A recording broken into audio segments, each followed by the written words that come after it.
بسم اللہ الرحمن الرحیم۔ یہ اویس اقبال نامی شخص ہے جو ملحد ہے۔ اس کا اعتراض یہ ہے کہ بندہ گواہی اس چیز کی دیتا ہے جس کو اپنی آنکھوں سے دیکھا ہو۔ مسلمان کلمہ پڑھتے ہیں لا الہ الا اللہ محمد الرسول اللہ، نہیں ہے کوئی معبود اللہ کے سوا اور محمد اللہ کے رسول ہیں۔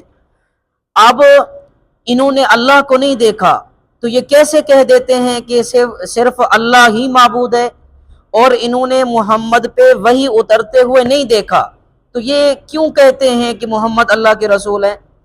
تو بابا گزارش یہ ہے کہ یہ لوگ عقل کے دشمن ہیں، ورنہ دنیا کے ہر قانون میں یقینی خبر پر گواہی دینا بالکل درست ہے۔ یقینی خبر پر گواہی دینا بالکل درست ہے۔